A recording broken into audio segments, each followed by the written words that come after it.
In my past life, my husband suddenly decided to go teach in Africa. He was gone for 5 years, while I toiled away running the company. My health completely collapsed, and I ended up in the ICU, yet there he was, embracing his true love, while the son I cherished more than anything was the one who removed my oxygen mask with his own hands. In a daze, I was reborn, right back to the moment my husband was adamant about leaving for Africa, this time around.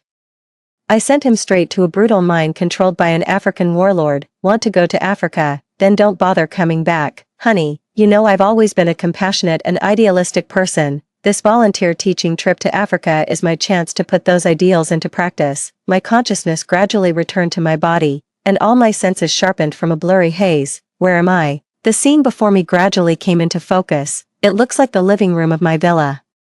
But the layout is completely different from how it is now, yet, it feels so familiar. It suddenly hit me. The living room was decorated exactly as it had been 5 years ago. I seemed to be sitting on someone's lap. I turned my head and saw it was my utterly despicable husband, Tan Jiqiang. Ah, I screamed in terror, scrambling off him and dashing to the far end of the living room. Chin, what's wrong? A woman I had held in my heart and missed for years came rushing out of the kitchen.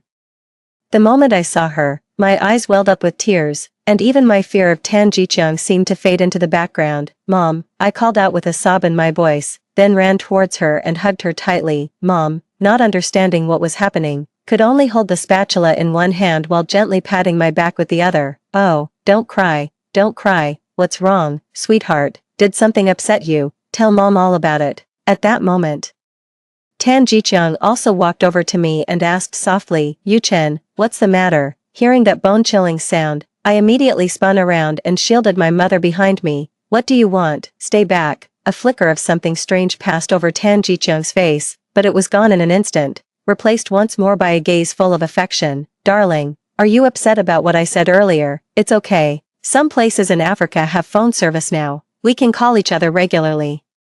It was then that I slowly came to my senses. This scene, it seemed just like when Tan Jiqiang said he was going to teach in Africa 5 years ago. Could it be? I've been reborn. Is fate itself taking pity on me, offering me a chance to change my destiny? I quickly calmed down. In this life, I can see clearly now who truly loves me and who means me harm. It's nothing. I just suddenly don't feel well and need to rest. Honey, you go ahead and take Xianxian to his extracurricular class.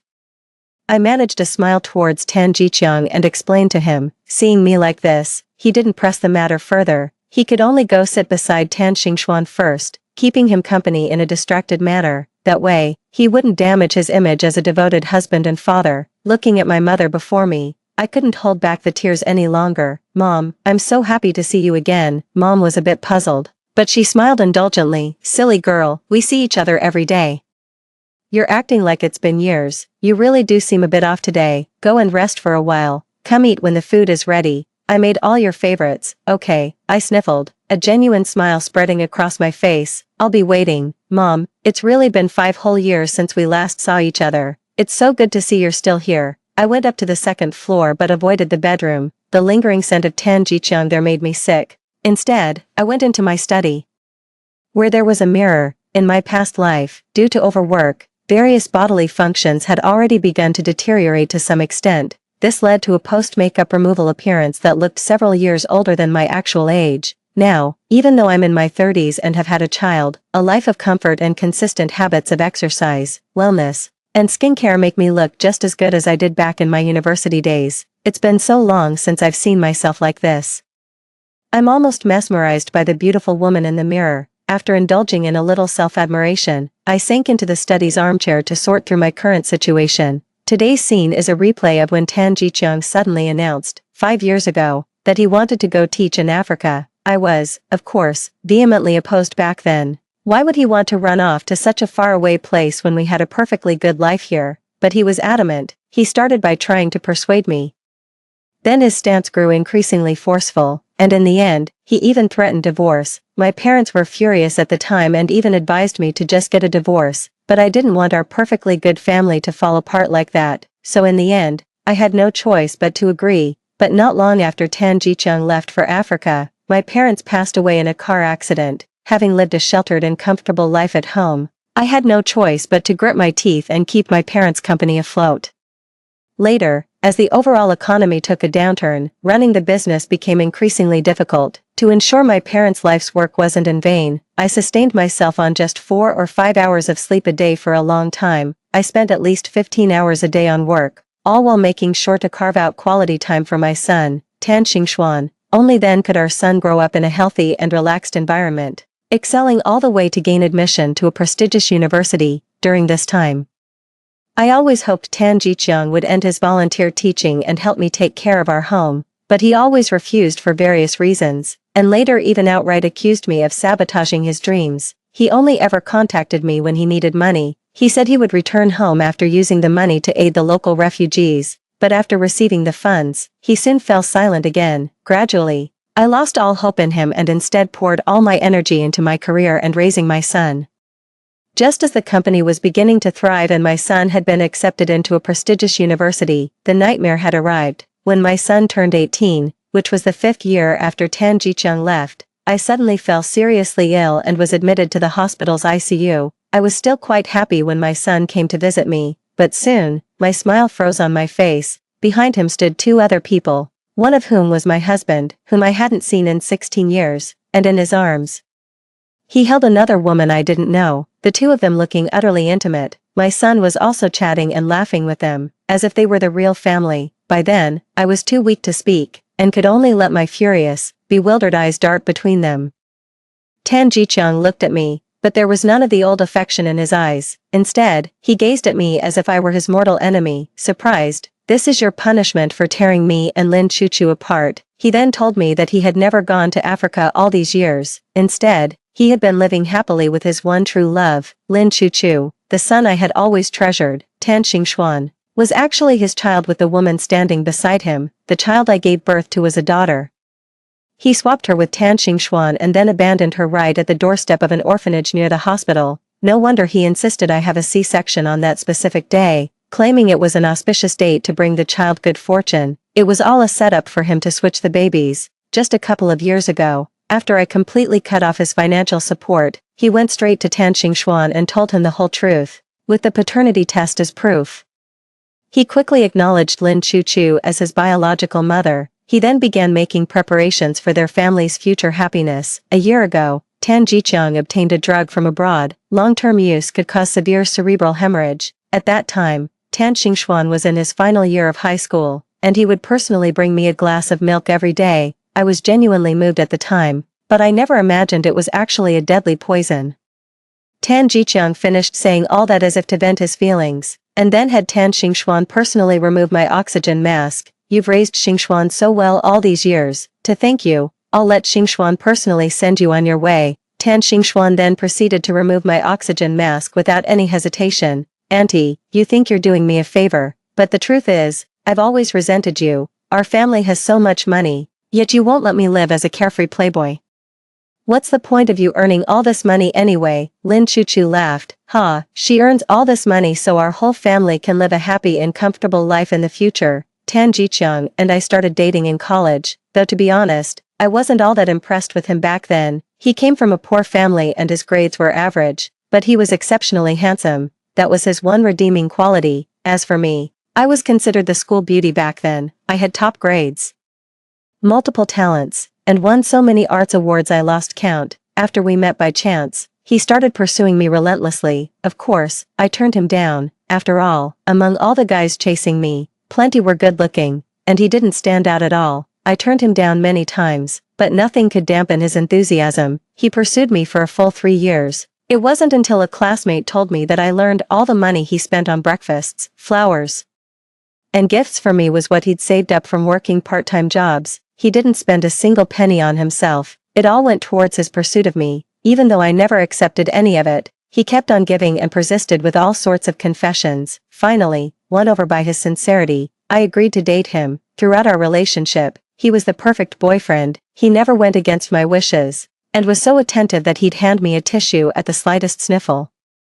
I felt that finding someone who loved me so deeply, aside from my parents, was a rare treasure in this world. So, despite my parents' objections, I married him. I must have been out of my mind, since he said he wanted to go teach in Africa. I decided to let him have his way. Just as I was thinking that, Tan Jiqiang pushed open the door to my study and walked in. feeling any better, dear? I hope you can support me on what I mentioned earlier." He was still gazing at me with that sickeningly affectionate look, making my stomach turn, fighting back the nausea. I shook my head and voiced my objection, just as I had in my past life. "I don't agree, we've only been married a few years, and Xingxuan is so young. Do you really expect me to live as a grass widow?" Tan Jiqiang tried to persuade me a few more times, each with a different approach. Seeing that I remained firmly opposed, he began to grow impatient. "Yu Chen, ever since we met, I've been the one wholeheartedly going along with you. Is it really so hard for you to support my dream just this once?" I shot him a sidelong glance. "Back then, you went to great lengths begging me to be with you, and I agreed. Now you're insisting on leaving me, and I'm not even allowed to say no." Tan Jiqiang was momentarily at a loss for words, then snapped in a fit of pique. "Zhai Yuchen, I was drawn to you because of your grace and understanding. I never imagined you could be so heartless and selfish. If that's the case, we might as well get a divorce." Tan Jiqiang seemed to be speaking in angry frustration, but his eyes were carefully studying my expression, and I became visibly flustered. "No, darling, we can't get a divorce. I really don't want to leave you. Please, just give me a few more days to think it over." "Okay." Seeing this, the corner of his mouth twitched upward for a fleeting moment, before he quickly recomposed his face into an angry scowl. "Fine, I'll give you 2 more days. I've told you countless times, this is my dream. It's the most important opportunity to fulfill my life's purpose. For this, I'm willing to give up everything, even you." With that, he turned and walked out. After he left, my expression, which had been flustered and conflicted, transformed into one of pure disgust. After lunch, Tan Jiqiang excused himself, claiming he had business to attend to at the school. With my family's financial support, he was able to focus entirely on his studies, completing his Ph.D., and securing a lecturer position at a private undergraduate college. In the period surrounding his proposal to go teach in Africa, he was frequently away from home. It said that I was formulating a plan for poverty alleviation in Africa with some like-minded individuals. Meanwhile, I discreetly instructed the butler, Mr. Wu, to arrange for a thorough inspection of the house. The goal was to check for any hidden cameras or audio recording devices. If anything was found, they were not to touch it but to report directly to me, and under no circumstances were they to let anyone else in the household know. I took a few strands of hair from Tan Xingxuan and myself. Then, after a moment's thought, I also found a few of Tan Jiqiang's hairs from the bed. I instructed Uncle Wu to send them for an urgent paternity test, with strict confidentiality to be maintained. Then I asked Mom to call Dad back immediately. The moment I saw Dad, I couldn't hold back my tears any longer. 5 years of longing and 5 years of grievances can't be soothed overnight. They could tell something was seriously wrong with me, and they started by comforting me. Then they took me to their bedroom to ask what had really happened. This bedroom had already been checked. There were no suspicious devices. "You'll be dead in 2 weeks. My words left them both stunned. In my past life, just days after Tan Jiqiang left to teach in Africa, my parents were killed in a car accident. According to the plan, Tan Xingxuan, who was in 8th grade that year, was supposed to go to summer camp, while Butler Wu would drive the RV to take me and my parents on a vacation to Diching Mountain. But just before we were about to leave, I got a call from the summer camp teacher saying Tan Xingxuan had suddenly come down with a high fever. My parents were originally going to cancel their vacation plans to stay and look after Xianxian. I knew my dad had spent 2 months carefully arranging his schedule just to free up this 1 week for the trip, so I insisted they go ahead with their vacation, reassuring them that once Xuanxuan's fever broke, we could bring him over for a few days of rest and recovery. That was the decision I regretted most in my past life. Tan Xingxuan's sudden high fever was just caused by a common cold virus and subsided quickly at the hospital. Just as I was feeling relieved and letting out a sigh of relief, I received a notification from the police that my mother, father, and our butler, Uncle Wu, had been killed in a car accident. In that instant, my world collapsed. My first instinct was to call Tan Jiqiang, but his phone just kept ringing and ringing.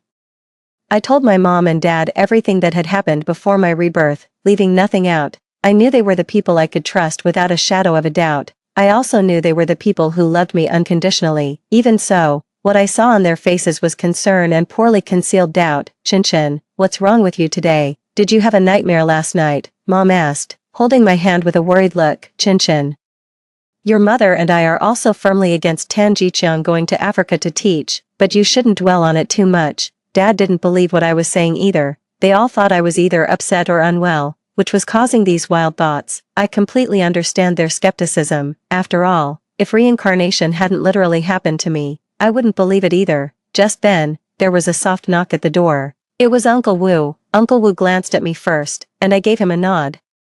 Only then did he begin to speak. Sir, madam, I have made progress on the tasks misassigned to me. After a thorough inspection of the entire villa, I discovered very discreet listening devices in the living room, your study, and the young lady's study. I also inspected the RV intended for the vacation. The brake system has been tampered with. Prolonged driving would cause the brakes to fail. The paternity test was expedited, and the hospital just faxed over the results. As Mom and Dad stood there in shock, Uncle Wu handed a document to my father. This can't be. Even I, who had braced myself for this, never expected an outcome like this. Not only was Tan Xingxuan ruled out as my biological child, but shockingly, he was also ruled out as Tan Jiqiang's. So how did they recognize each other based on a paternity test? I carefully recalled what Tan Jiqiang had said in my past life. He said that the paternity test made Tan Xingxuan realize that Lin Chuchu was his real mother. Wait, did he only have Tan Xingxuan and Lin Chuchu take a paternity test? That makes sense, I suppose. Under normal circumstances, Tan Xingxuan's father would undoubtedly be Tan Jiqiang. I never had any reason to doubt that, not until I saw the paternity test results. A faint smile touched my lips. This might have been the only thing from my past life that gave me a sliver of satisfaction. That scumbag got what he deserved. Each piece of evidence left my parents utterly bewildered, but when combined with the past life story I told them, everything suddenly made perfect sense. Did Tan Jiqiang do all these things? Mom still can't quite believe it. They always thought Tan Jiqiang was a bit calculating, that he might have been so accommodating to me because of my family's circumstances, but they never imagined he was capable of such heinous acts. Uncle Wu, could you help me investigate? Look for a baby girl who appeared near the entrance of the orphanage close to the first maternity and infant hospital around February 19, 2007. I remember it was snowing heavily that day. How could he do that to his own flesh and blood? Chin. If that's really the case, then it's a sign from heaven. We can't let that bastard get away with this. After Uncle Wu left, Dad said to Mom and me. I nodded. We need to put on a show, and make him play his part in it. After years of ups and downs in the business world, I'm no longer the naive and innocent person I used to be. When it comes to playing mind games, I can hold my own. In the afternoon, Tan Xingxuan, who had just started 8th grade, came home from school and greeted us with a bright, polite smile. Then, he went back to his room to do his homework. I never imagined that my usually well-behaved and obedient son could harbor such hatred for me. If he had truly been the good son he appeared to be, I wouldn't have completely abandoned the bond we've shared as mother and child for over a decade, even after learning the truth. But now, I won't let that disgusting family get away with this. Tan Jiqiang returned very late from outside, his expression grave. I pretended to have been waiting for a while, coming down from the 2nd floor in my pretty pajamas to greet him. Honey, why are you back so late? Have you eaten? If not, I can ask Chen Ma to fix you something. He forced a smile onto his face. No need. What have you decided about my plan to go teach in Africa? I feigned a bit of fluster. Oh, didn't we agree this morning I could have a couple of days to think it over? Zhao Chen, don't you dare try to stall me any longer. I told you, this is my noble ideal. Tan Jiqiang suddenly flew into a rage. I agree, you can go. I blurted out, his pre-rehearsed, affected performance just struck me as ridiculous now. It's a shame that back then, naive and innocent as I was, I couldn't see it at all. Since you don't agree, let's get a D. I said I agree to you going to Africa to teach. I looked at him very seriously. Agree. Tan Jiqiang didn't expect me to make such a decision so quickly, deflating the anger he had all prepared. Yes, honey, I've thought it over today. As your loving wife, of course I should support your noble dream. I looked at him with eyes full of sincerity, a skill honed on the business battlefield. No, He showed no joy at achieving his goal, only visible panic instead. Seeing him like this, I knew the little act I put on for my parents this afternoon had hit the mark. Under my direction and from my own script,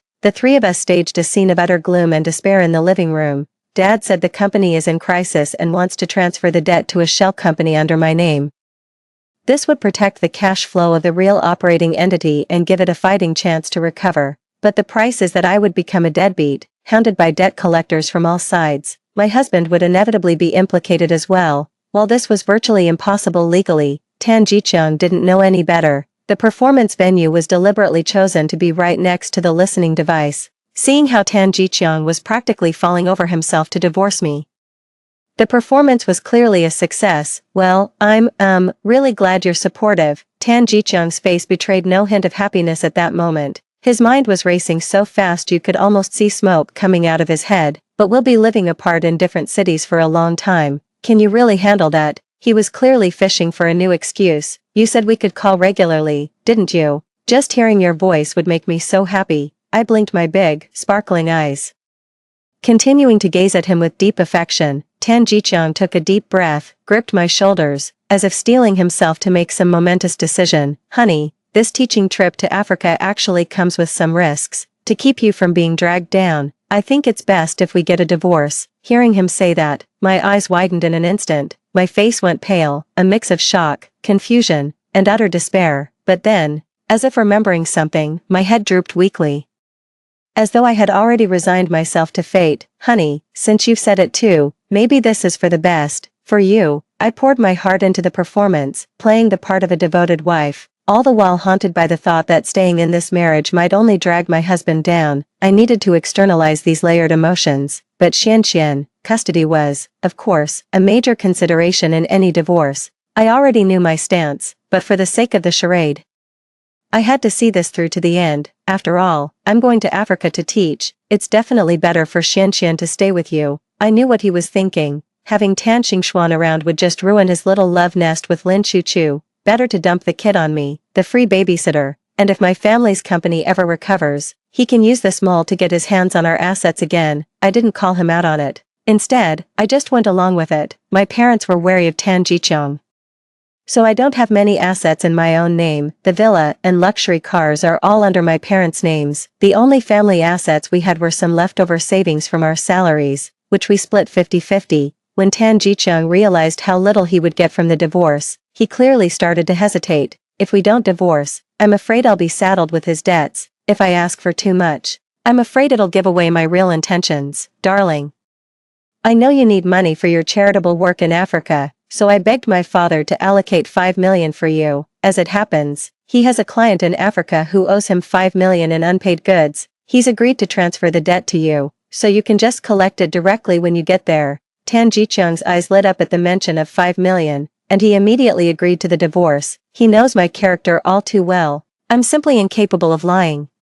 After we finished at the Civil Affairs Bureau, he said he was going to meet up with his fellow volunteer teachers one more time. I knew exactly who he meant by fellow volunteer teachers. Lin Chuchu, sitting in the car. I watched his cheerful figure walk away. My heart ached with a sharp pang. Back then, I had searched every orphanage near the hospital, but I never found that abandoned baby girl. On the day Tan Jiqiang left for Africa to volunteer as a teacher, I went to the airport to see him off. It was the same in my past life. He did go to Africa, but it was just a vacation with his one that got away. I saw his colleague, Lin Chuchu, standing beside him, looking as innocent and delicate as a wilting white flower. I couldn't help but chuckle inwardly. In her past life, this woman had Tan Jiqiang wrapped around her finger and ended up getting my whole family killed in the process.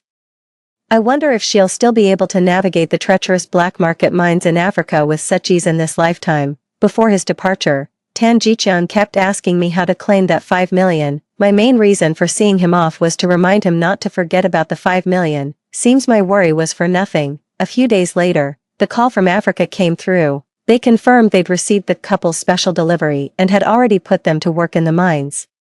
My old man built his empire from nothing over decades, so he naturally has connections in all sorts of circles, including over in Africa. Over there, the rule of law is pretty flexible, and the local warlords, who have nothing to lose, don't much care about diplomatic consequences. To run off with his one true love, Tan Jiqiang quit his job outright, telling everyone he was going to Africa to volunteer as a teacher. His parents died when he was young, and since I divorced him, naturally no one cared about his whereabouts. At my request, the illegal mine in Africa beat him to a pulp. It was confirmed that he was telling the truth about abandoning his daughter at the orphanage's doorstep. I've searched every orphanage in the city, but there's been no trace of that baby girl. This has been my biggest regret since being reborn, and it looks like it might haunt me for the rest of my life. After sending that despicable pair off to toil together in an African black market mine, Dad started handing over the reins of the company to me. You always used to say the company would go under if you were in charge, forcing your old man to keep working for you.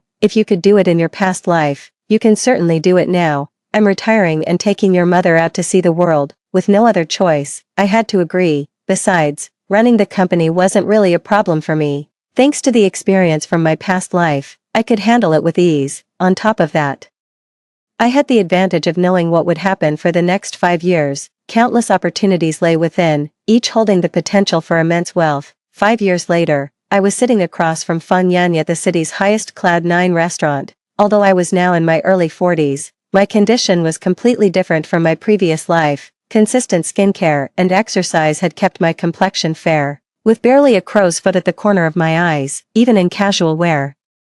I could still turn heads on the street. Fan Yan was about my age, yet he showed no signs of weariness. Instead, he carried a unique, time-honed composure, with his sharp, sword-like eyebrows, bright eyes, and a prominent nose. His every gesture exuded the charm of a mature man. In our past life, Fan Yan and I were already well acquainted. When the company faced a major crisis, it was he who suddenly appeared, helping me pull through with a crucial capital injection and several vital projects. I once asked him why he helped me. He replied that he admired my diligence and perseverance. Back then, however, he knew my husband was teaching in Africa as a volunteer, so he never expressed any interest in me that went beyond friendship. In this life, leveraging a 5-year information advantage, I've grown the company into a super conglomerate spanning multiple industries. It has even secured a place on the global rich list, and Fan Yan sought me out early on to propose a partnership. I gladly agreed, for this was someone who had done me a great favor in a past life. While working with me, his company achieved far greater success than it had in that previous life, but in this life, Fan Yan was much more direct with me than he had been before. He expressed his affection for me without any reservation. I truly admire him. He's mature, handsome, supportive in my career, and was even my benefactor in a past life. But the psychological scars Tan Jiqiang left me with have made me reluctant to pursue any romantic relationship with a man. Fan Yan isn't in a rush, though. He just quietly stays by my side, building our careers together. Yet as time goes on, the walls around my heart have gradually begun to soften. Especially as the time of my previous life's death approaches, my informational advantage has all but vanished. This planted the seed of a semi-retirement plan in my mind. Today is the day I've decided to accept Fan Yan. In a confession that was not grand but full of thoughtful effort, I said yes to him. Mr. Zhai, can I call you Yuchen from now on? Fan Yan teased me with a mischievous grin. I smiled and nodded. Permission granted. Yuchen, do you know how long we've known each other? A little over 4 years. In this life, he sought me out on his own initiative, a good half a year after Tan Jiqiang had flown to Africa. No, Fan Yan shook his head gently. We've actually known each other for a long time. A jolt of surprise shot through me. It was true that he and I had known each other for a long time, but that was in a past life. Could it be that he was reborn as well? So he sought me out earlier in this life than the last. Fan Yan noticed the shock in my eyes. He said to me with a smile, I bet you can't remember. You know, the little chubby kid who sat behind you in our junior high class, 30 years ago. Oh, I see. I was on the wrong track. I quickly searched my memory. Back in junior high, there was a semester when a little chubby kid sat behind me. Oh, it suddenly dawned on me. Now I remember. That little chubby kid who was always getting picked on by the girls. You actually remembered. I'm honored. He grinned, his eyes crinkling into slits, looking nothing like his usual mature and composed self. You helped me so many times back then. You were like a ray of light piercing through the dark clouds in my heart. Wait, that little chubby kid wasn't named Fan Yan, was he? I tilted my head and asked, puzzled. My mother changed my name later. Fan Yan began to recount his story from those years to me. Back then, his parents were going through a divorce, which made him timid and withdrawn. At that time, some girls who fancied themselves as the boss liked to pick on a timid, chubby kid like him. I've always had a strong sense of justice, so I stepped in a few times and chased those girls away for him. In his eyes back then, I was like an angel sent from heaven to save him. Later, his parents officially divorced. He went to live with his mother and left town. By the time he had made something of himself and tracked me down, I was already married to Tan Jiqiang.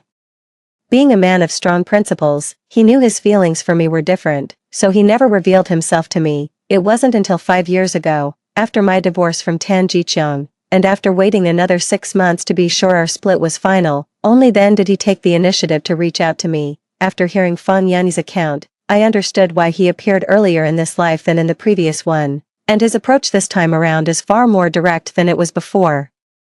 Because in our past life, even though Tan Jiqiang was always away, our marital bond was still maintained. That's why I never showed up. I only stepped in to help when I saw you were in serious trouble. Since we've talked this much, mind if I get a little nosy? I stirred my coffee lightly with a spoon and asked Fan Yan. Of course, ask away, I'll hold nothing back. Fan Yan replied without hesitation. I gathered my thoughts and began to speak. I never pried into your family situation before.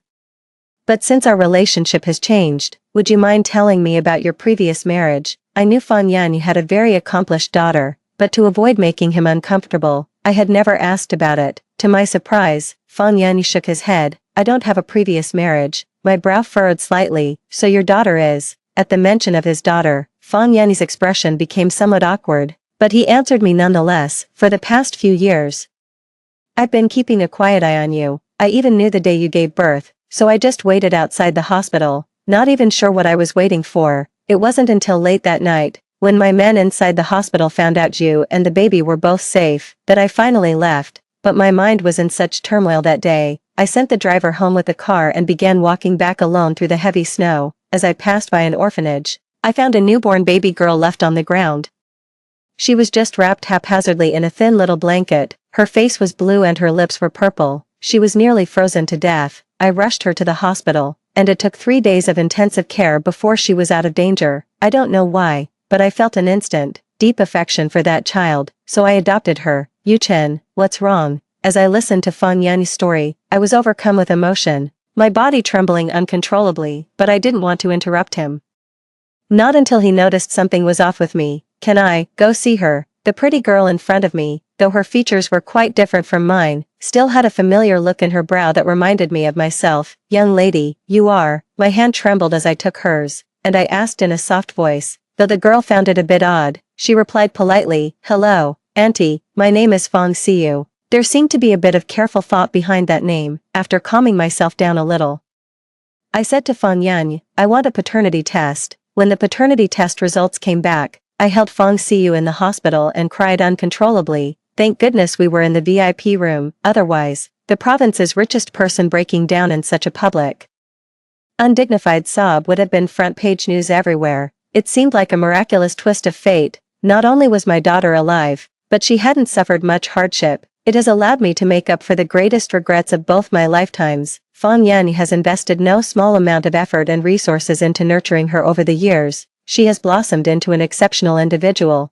gaining admission to world-class universities and winning numerous international awards, surpassing even my own achievements back in the day. She's far superior to that good-for-nothing Tan Xingxuan. I sent that fake son of mine abroad while his fake father and biological mother were still toiling away in an African mine. I gave him a generous monthly allowance with no strings attached, letting him do whatever he pleased. He went completely off the rails, ended up achieving nothing, and couldn't even get into the most mediocre university. I brought Fan Yan and Fang Xiu home to meet my parents, but he saw 3 people being stopped at the gate of the villa. Do you have a death wish? This is my grandparents' house, and you dare to keep me out? A young man arrogantly berated the servants who were blocking their way. Standing beside him was a middle-aged man and woman. They were dressed plainly and looked quite old. The man had graying hair and a gaunt frame. The woman's hair was dry and straw-like, her figure gone to seed. As I got closer, I realized the young man was actually that good-for-nothing fake son of mine. Only half his head was shaved, the other half was done up in garish, colorful dreadlocks. Not only was she wearing multiple earrings, but she also had a nose ring. You could even see a tongue piercing when she spoke. She was a completely different person from the well-behaved student I had sent off. As for that couple, it looked like Tan Jiqiang and his white moonlight. Those two are really something. Managing to slip out like that. Get that bitch Xia Yuchen out here. If she doesn't come out, I'm calling the police right now. Let them shoot her dead. I waved my hand, signaling the accompanying security personnel to pull the 3 of them apart. Tan Xingxuan saw me and immediately started shouting, Mom, give me money, quick. You haven't sent me any for over a month. The outstretched arm bore clearly visible needle marks. When Tan Jiqiang and Lin Chuchu saw me, their eyes were filled with nothing but envy and resentment. Tan Jiqiang, his face covered in scars, began shouting at me, Jia Yuchen, you'd better transfer all your companies and assets to me immediately, or I'll report you for human trafficking. Mom, you can transfer it all to me. I'll handle Dad and my stepmother. Tan Jiqiang chimed in, Xian and I can split it 50-50 too. I'll kill you. Lin Chuchu's face was sallow, the fury in her eyes practically shooting daggers at me. She thrashed and clawed, trying to charge at me, but was firmly restrained by the security personnel. I had no idea where Lin Chuchu's intense hatred for me came from. She didn't even do any hard labor at that black market mine in Africa. A minor officer under a warlord took a fancy to her, took her as his concubine, and she bore him 4 children in 5 years, compared to what she did to me in my past life. This is nothing. Fang Yan and Fang Xiyu stepped in front of me, shielding me behind them. Lin Chuchu's eyes lit up the moment she saw Fang Yan. She instantly seemed to lose all strength, and her voice took on a sugary, affected tone. Oh, I think I'm going to faint. It's all Jia Yuchen's fault. I looked at the 3 of them, clowns that they were, and let out a scornful laugh. Why on earth should I give you my money? Go ahead and sue me if you dare. I covered my tracks perfectly back then. I'm not the least bit afraid of their lawsuit. Struggling in the security guard's grip, Tan Xingxuan shouted at me, Mom, stop being so stubborn. Now that Dad's back, you two should just get back together. I've been so embarrassed to be associated with you these past few years. Embarrassed. That idiot's logic actually made me laugh in disbelief. Funny you should say that. Having a son like you is my greatest shame. Now that you're an adult, let's just cut all ties. Cut ties. Tan Xingxuan's voice shot up an octave. Then who's going to take care of you when you're old? Who are you going to leave all that money to? Anyone else who's nice to you is just after your wealth. I'm the only one who shares your blood. Ha, blood ties. I laughed again. You and I share no such bond. Tan Xingxuan's voice caught in his throat, and he looked frantically at Tan Jiqiang and Lin Chuchu. Looks like the useless imposter son and his real mother have already had their little reunion. What nonsense are you spouting? Tan Jiqiang blustered, his voice full of false bravado. Have you lost your mind? Xian is our own flesh and blood. Haha, wrong again, I said with a teasing look at Tan Jiqiang. He's not biologically related to you either. There's only one person here who shares his blood, I said, pointing at Lin Chuchu, his birth mother. Under my pointed finger, Lin Chuchu's eyes darted away. That's a lie. Tan Jiqiang's eyes widened. How could Xian not be related to me? I told a staff member to bring out a stack of cash and throw it down in front of the 3 of them. If you don't believe me, go get a paternity test. If one lab isn't good enough, try another. That money is enough for you to try several times. With that, I had the security personnel throw them and the money out. When Mom and Dad saw Fang Xiyu, their eyes welled up with tears. Mom held her in a tight embrace, unwilling to let go for the longest time. My dear granddaughter. You've been through so much all these years. Mom, your granddaughter hasn't suffered at all. Her father dotes on her. I pulled Fang Yan over. Allow me to formally introduce you both. This is Fang Yan. You're already familiar with his previous role. He's been my steadfast partner. His new role is my boyfriend, and also my daughter's father. This dynamic might seem a bit unusual, but it's absolutely perfect. My parents are so pleased with Fang Yan that they insisted he stay with us for a few days. During these days, I truly felt the joy of family. The Public Security Bureau is issuing a public safety alert. A man has fled the scene after fatally stabbing a middle-aged woman and a young man at a local paternity testing center. The suspect is described as, citizens are urged to remain vigilant. If you see him, call the police immediately. Every local TV station was broadcasting this alert. I was just walking out of the office, heading towards my waiting car with its door already open. Just then, a grimy figure lunged from the side and grabbed me. A foul stench assaulted my nostrils. It was Tan Jiqiang. He held a sharp knife to my throat. His voice was a low, rasping growl. It's all coming back to me now. I remember everything. We achieved our goal perfectly. Why are we starting over? That's cheating. In that instant, I understood. He was talking about our past life. Had the 2 world lines merged? Kill you. If I just kill you, everything will surely start over. And this time, I will be the one to win. Tan Jiqiang, in a frenzied state, slashed the knife towards my neck. I jerked my head to the side with all my might. Bang. Tan Jiqiang's body went rigid. A bloody hole appearing in his forehead. Warm blood splattered onto my face. Could someone so cold and heartless even have warm blood? His body went limp and he collapsed to the ground. Fang Yan and Fang Xiyu rushed toward me anxiously. Police officers from all around were converging on the spot. I looked down at Tan Jiqiang lying on the ground, his eyes wide open and lifeless. He knew far more than I had imagined. Thankfully, using myself as bait this time has completely eliminated the threat. Do it all over again, no way. Story 2, after being reborn, the very first thing I did was buy the villa next door, which had belonged to a corrupt official. When my boyfriend insisted on bringing his whole family over to see my place, I took them there instead. In my past life, after they came to visit, they simply refused to leave. His sister even took over my room, forcing me to live in the school dormitory. My luck just kept getting worse. Not only did I fail to get my university degree, but my parents, who had died in the line of duty, were posthumously framed, accused of corruption and alleged to have committed suicide out of guilt. After leaving the courthouse, I was hit by a car while in a daze and died, consumed by a profound sense of injustice. My soul remained adrift in this world. When I returned to the old family home, I overheard a conversation between my boyfriend and his family, who still lived there. "Good son. You were so clever to find someone so perfectly suited for our family. Dong's parents are high-ranking officials. Ever since their fortune shifted to our family, you passed the civil service exam. You're sure to have a meteoric rise from now on. Her mother's family is in business. They're loaded. And your father's business is booming now. So our family has become quite wealthy too." Dongji was a looker. And just look at Ari now. She's so beautiful she could be a movie star. Serves them right for only having that useless girl. They were destined to have their family line die out anyway. You really must have a son, bringing honor to the family name. It all comes down to today. So it was you all along. My poor judgment is my own undoing, and I deserve to die. But my parents' lifelong integrity, your whole family's worthless lives could never repay that debt. Hello everyone, and welcome to Whispering Glow. Gigi. Is this your home? What a huge house. My boyfriend Ren Xiaoyuan's mother pushed open the courtyard gate and walked in, looking around left and right, sighing with admiration. "Auntie, come on in." I stood at the front door, waving to them warmly. "Don't make a fuss over nothing. You're embarrassing us, mister," Ren said with an air of authority, strolling in with his hands clasped behind his back as if he owned the place. "Mom, this is Gigi's home. It's not like we're strangers. Just make yourselves comfortable and settle in. It's your own place now." Ren Xiaoyuan followed behind, laden with luggage and sweating profusely. "It's nice here and all, but the fact that food delivery can't get in is a real pain. Honestly, if you hadn't invited me, brother, I wouldn't be caught dead staying here." His sister, Rennie, complained nonstop while snapping photos of the house and yard, a small bag slung over her shoulder. "You all want to stay at my place." I was utterly shocked, frowning as I stared at Ren Xiaoyuan.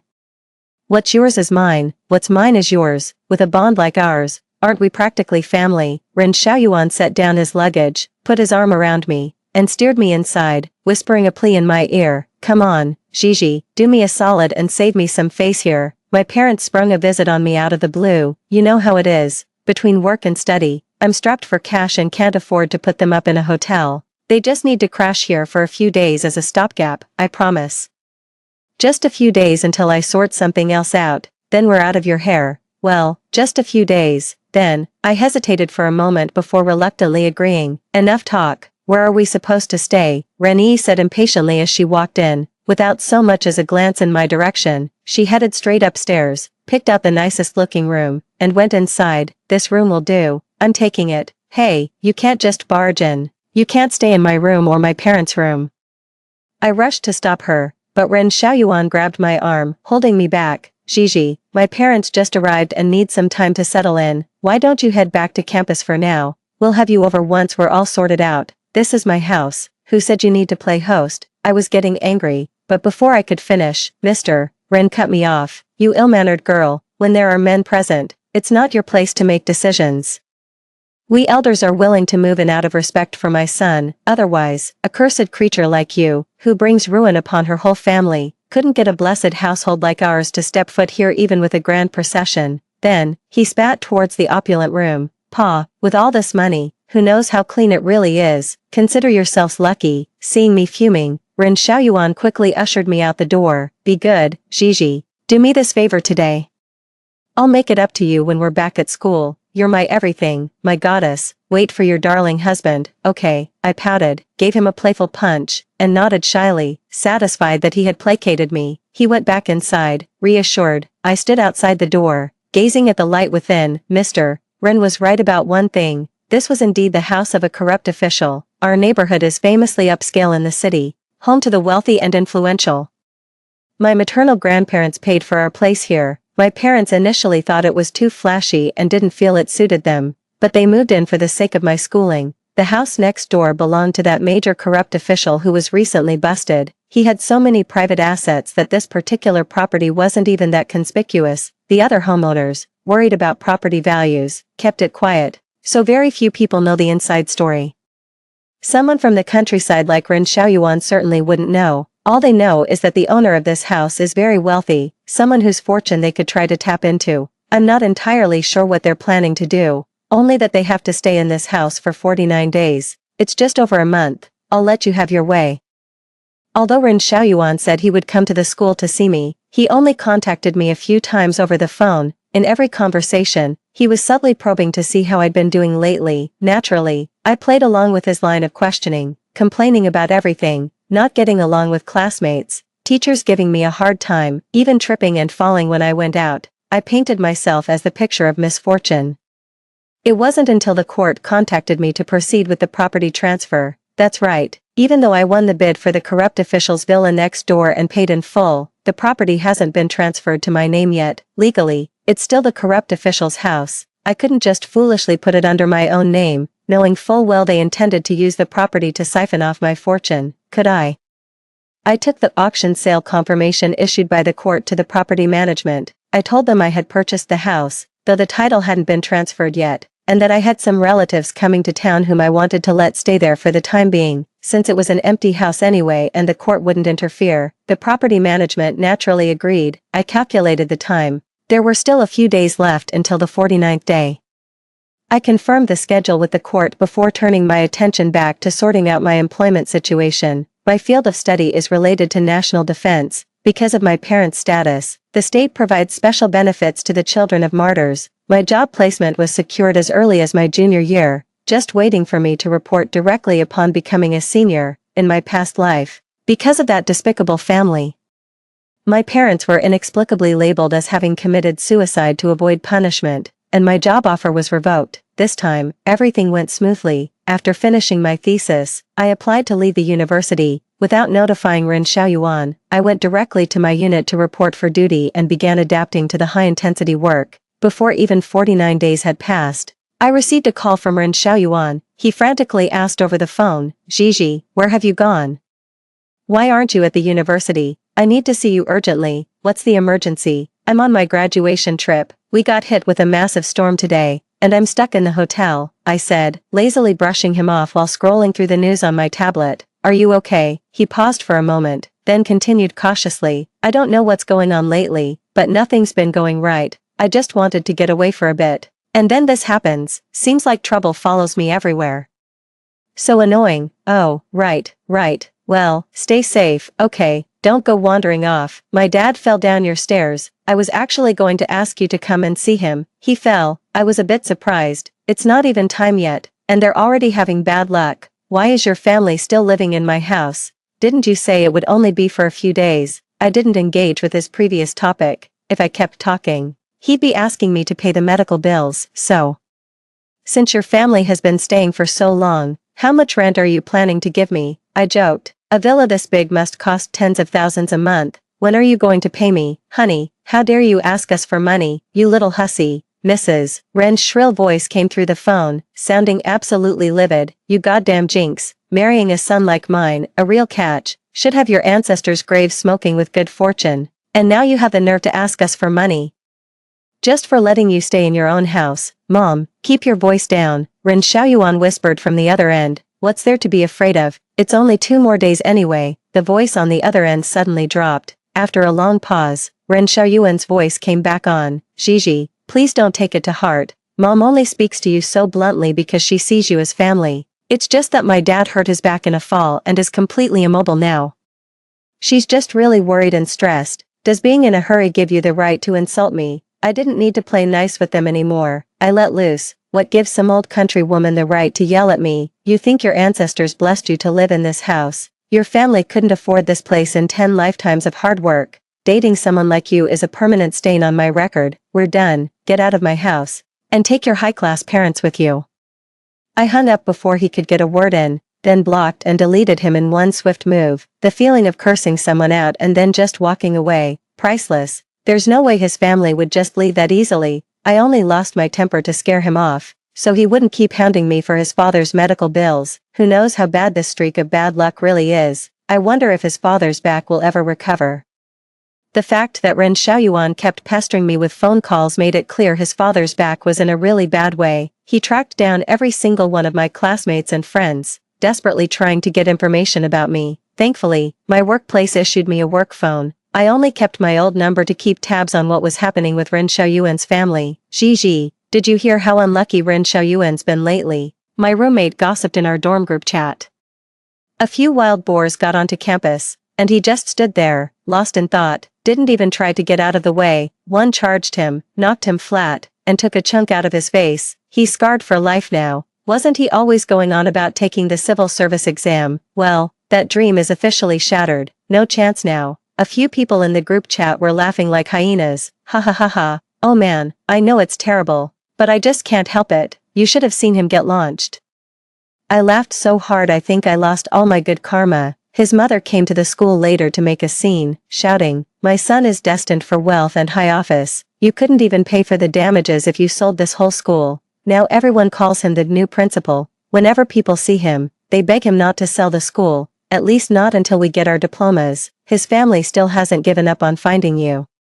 You'd better be careful and make sure you don't get dragged into their mess. Don't worry, I said, my voice hoarse from laughing. I took a sip of water and joked with them. Our unit is classified. The school wouldn't dare disclose anything. And besides, what would a high and mighty official like him want with a humble, underfunded place like ours? You should be careful too. They know we're friends, so watch out in case they come after you. That family is like a pack of rabid dogs. Tell me about it. They even came to us before, saying they'd burn your house down if you didn't show up. My friend scoffed, using criminal threats to intimidate someone. Now I've seen it all. They'd actually burn a house down. Does that mean the house is just a conduit? Once they've siphoned the luck through it, it doesn't matter to them what happens to the conduit. If the homeowner needs to turn their luck around, don't they need the house itself? If they burn it down, can their fortune still be reversed? Interesting. I had my lawyer handle the transfer long ago. This is my house now.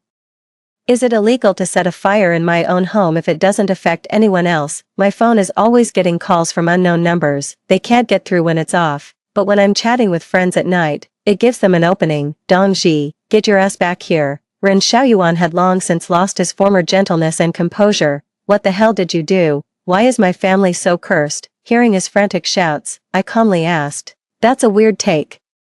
Why on earth would you think I had anything to do with your family's bad luck? Do you think someone's controlling your family's misfortune? Was your father pushed, and someone else controlled the board to attack you? Did someone force your mother to cause that scene at school and humiliate you? Ren Xiaoyuan, are you out of your mind? He fell silent for a moment, then immediately puffed up with self-righteous indignation. It's you. Ever since my family moved into your house, we've had nothing but bad luck. You've transferred all your family's bad luck onto us. I'm going to report you to your workplace. I'll tell them you're a witch. Sometimes, when you're utterly speechless, you just have to laugh. I couldn't help it. Ren Xiaoyuan, listen to yourself. All those years of education were a complete waste. After all these years of the state investing in your education, it still hasn't cured you of your superstitious thinking.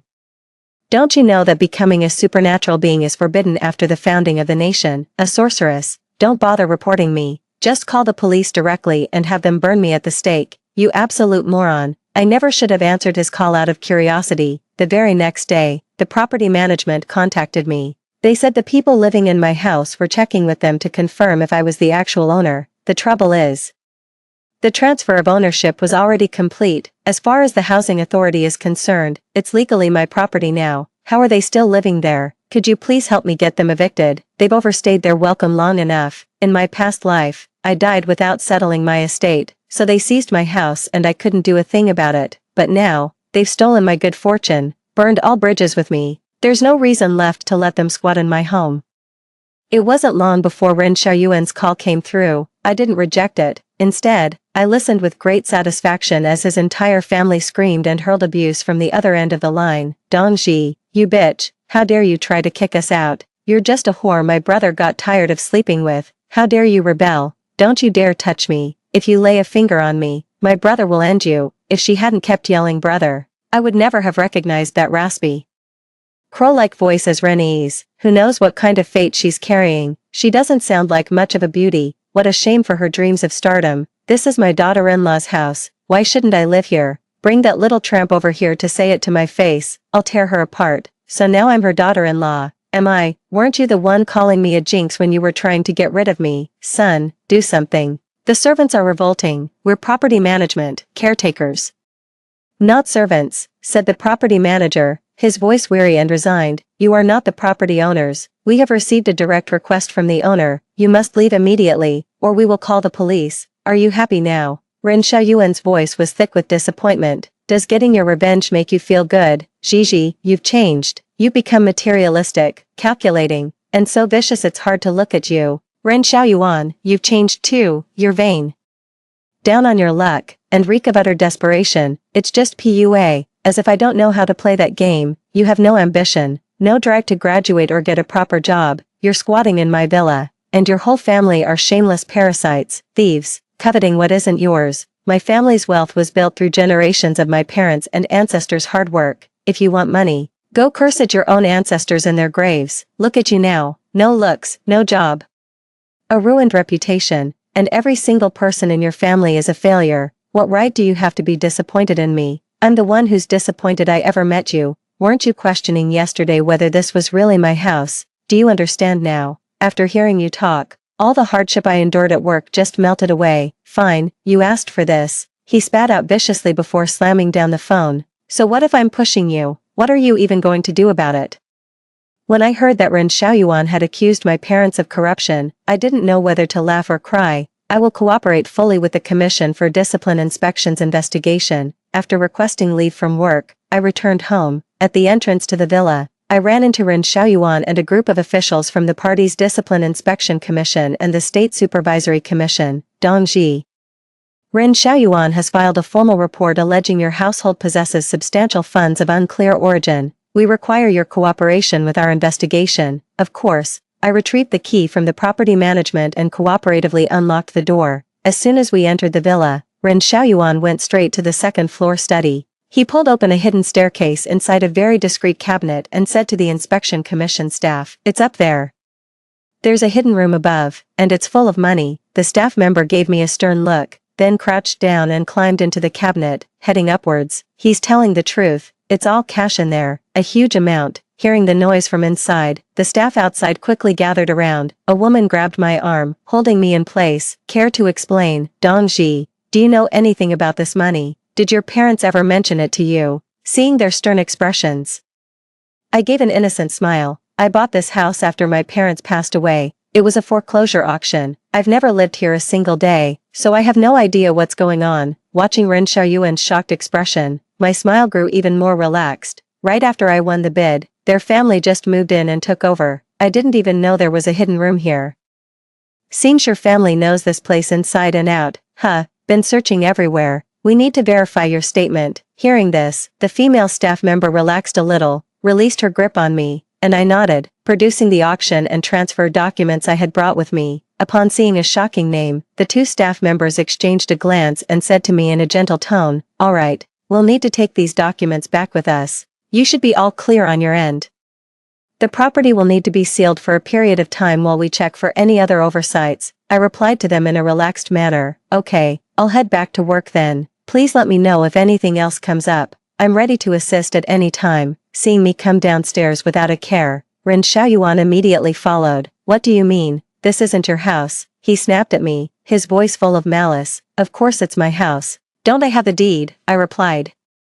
My face a picture of confusion. "This isn't your family's old home. Didn't you say you'd lived here for decades?" Seeing me play dumb, his voice instantly rose. "You said you were taking me back to the old house. But this is a brand new place you just bought. How can you be so disrespectful?" "What's so disrespectful about that?" I began to mock him. "Your family respects people. We agreed you'd just come to take a look. But your whole family barged in like parasites and never left. What? You think one glance makes it yours? Then why don't you go take a look at the Forbidden City?" So, he finally snapped, shouting in utter frustration, "This really isn't your place. You lied to me. I told you, this is my home. I have the deed," I continued, feigning innocence. "What's wrong with you? Your whole purpose was to come here and freeload. Why do you care if my place is new or old? What? Are you worried about formaldehyde in a new house? So it was you. You're the reason for all the misfortune that's befallen my family, he roared, charging at me until he was so close I could smell his foul breath. Hey, what do you think you're doing? Seeing him lunge, the security guard at the door immediately rushed in and grabbed him. You bitch, you're the one who paralyzed my father, scarred my face, ruined my career, and disfigured my sister. I'll make you pay with your life. Held back by the two security guards, he thrashed about like a wild animal. His scarred face contorted into an even more terrifying grimace. Where is your house? Where is your old home? Just take me there, and I promise I'll marry you. We'll get married right away. Gigi, believe me, I want to marry you. He was acting like a lunatic, one moment shouting and screaming, the next putting on a sickeningly sentimental act. The people from the supervisory commission inside heard the commotion and rushed out, seeing the chaos outside. They hurriedly asked what was going on. With a look of panic on my face, I explained the entire incident to them. So, not only did his family bully you, an orphan, and try to seize your house, but they also blamed all their family troubles on you. After you broke up, he even slandered your parents as corrupt to get back at you, and now he wants to get physical with you. The whole situation was so outrageous it left everyone speechless. They're from the countryside, maybe a bit superstitious. I added quietly, pouring fuel on the fire. Well, he can't take the civil service exam anymore anyway, so let him be superstitious. This isn't just ordinary superstition, it's bordering on a cult, the disciplinary inspection official said sternly, adjusting his glasses. When he filed the report, he even said that if the allegations were true, he should be allowed to take the civil service exam under the disability quota. His ideological awareness is a serious problem now. We will file a report. Even if he passes the exam, he will absolutely fail the political background check. Well, I watched the stunned Ren Xiaoyuan with a hint of schadenfreude, patting his shoulder sympathetically. My condolences. It's all your fault, all yours. He became frantic the moment he saw me, struggling desperately to lunge forward. If you had just taken me back to the old house like you were supposed to, none of this would have happened.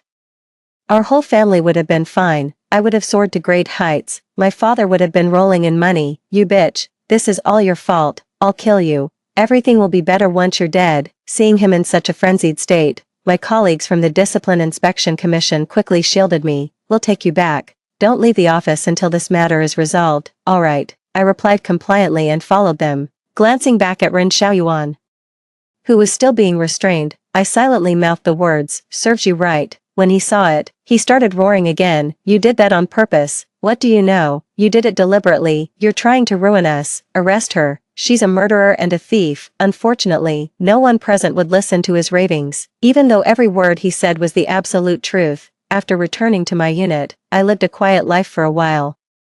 That was until the Disciplinary Inspection Commission informed me that there were 61 million yuan in cash hidden in a secret room of the house. I was astonished that the amount was so large. They also went to the prison to verify this with the corrupt official. Upon hearing the figure, he was first shocked, and then remained completely silent. They had him sign to confirm it, and without any resistance, he dutifully wrote down his name. They conducted a thorough search of the house and, after confirming nothing was left behind, placed the keys with the property management office. I expressed my gratitude, as they had also eliminated a hidden danger for me, a danger that could have cost me my life. I heard Ren Xiaoyuan had a mental breakdown. He left without even picking up his diploma. At our late-night chat session, my best friend who stayed in the city was, as always, on the ball with the gossip. I heard he didn't take any of his stuff from the dorm. When someone called, his mom said it was all junk, not good enough for their family, and told the school to just throw it out. Has their family been down on their luck for so long that they've all lost their minds? Hearing their confused words, my mind began to clear. I had always thought the amount of cash in the secret room was odd. They went to the trouble of hiding it, yet the sum wasn't a round figure. The corrupt official's attitude in prison was also strange. Thinking about it now, the most likely explanation is that there was originally a neat 100 million. Their family gradually took away over 10 million, but then a string of misfortunes hit their household. Being so superstitious, they probably started to wonder if my family had cursed the money, which is why they didn't dare touch the rest. They might as well report it. Only by bringing my family to complete ruin can their own fortunes begin to rise. What a pity for them. By making such a scene, they've not only cleared me of any suspicion regarding the money, but also drawn the attention of those who've been watching it from the shadows right onto their own household. Surely they don't actually believe a sum of money this large is just lying around unclaimed. People can't hold on to wealth that exceeds their understanding. What's more, this fortune was ill-gotten in the first place, one wrong move, and it could become blood money. Before I even heard any news of the Wren family's misfortune, the property management hit me with the devastating news. My house was on fire. It must have been the newly purchased villa that caught fire. The living room, 2 bedrooms, and the study all went up in flames at the same time. The fire was too intense to contain, and the house was completely destroyed. It seems the Wren family, desperate to break the life exchange curse, felt they had no choice but to take this reckless gamble. It was a house I was going to abandon anyway, so I'm not heartbroken over the loss. But who do they think they are, setting it on fire? Do they really think the police are just for show? I didn't go back myself. I left everything in the hands of the property management, instructing them to cooperate fully with the police investigation. With surveillance cameras everywhere these days, not even a cockroach could slip through the net. Dongji, did you miss me? I've never found someone's voice so utterly nauseating before. Did you burn my house down? I opened another phone and started recording. What house? What are you talking about? His voice was smug, yet he gave nothing away. I'm only calling because I miss you. We've been together for so long. Even though there were some misunderstandings later on, they absolutely won't affect our feelings for each other. His voice was full of tender affection on the other end. Gigi, even if you maliciously schemed against me, I'm willing to forgive you. I don't even hold it against you for bringing misfortune to your own parents, or for the trouble you've caused mine. My parents are even willing to forgive you. I'm willing to marry you. I don't mind that you're a gold digger. My father just made a fortune on a recent investment. I rolled my eyes, suppressing my disgust to see what he was up to. Just like before, as long as you take me back to your family's old house, we'll get married right away. I'm so angry I could laugh. You still haven't given up, Ren Xiaoyuan. I don't know what you're after, or what in my old house has held your interest for so long, but it's a shame. You destroyed it with your own hands. What do you mean? Destroyed what? He finally lost his composure, slipping back into madness. Wasn't it you who started the fire? I said coldly. I only burned down a corrupt official's house, he roared from the other side. So it was you after all, I shouted angrily, slamming my hand on the table. You were baiting me, tricking me. He sounded relieved, not seeming to care at all about what he had just confessed. I wasn't lying to you. Seeing him relax, I twisted the knife. The fire you set spread to the villa next door. 30% of it is destroyed. It's uninhabitable now. That was my old family home.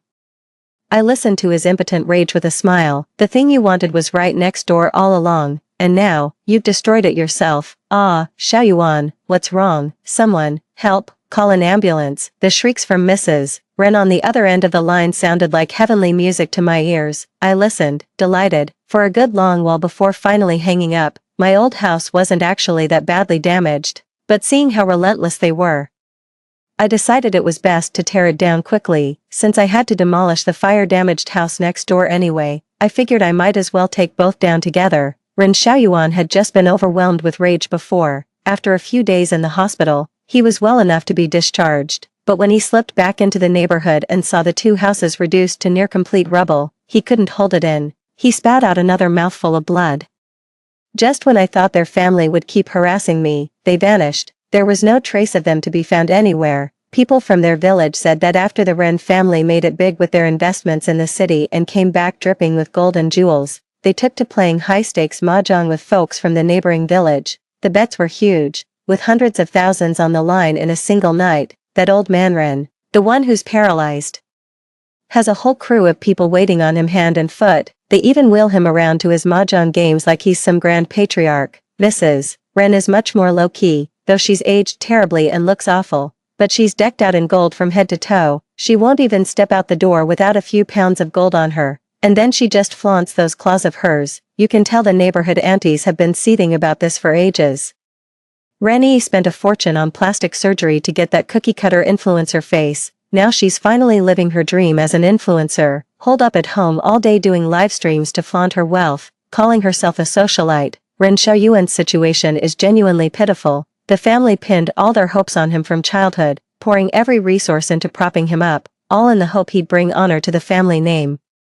But no amount of money can compare to the prestige of a low-level government job. His face was disfigured, and he was put on file by the supervisory commission. dashing any hope of a civil service career. Now he just holes up at home every day, feeling as if his backbone has been ripped out. The looks from people around him make him hang his head in shame. The villagers had thought the Wren family would keep swaggering through life like that forever. Then one day, a few people showed up claiming to be friends of the Wrens from the city. They stayed at the Wren house overnight, and the next day, the entire Wren family vanished. When the group left, they simply told everyone they had another investment project and were taking the Wrens along to make more money. Some villagers even approached them, asking if they could be taken along to get rich too. They were politely but firmly shut down with a smile. Investment requires capital. Do you have any money?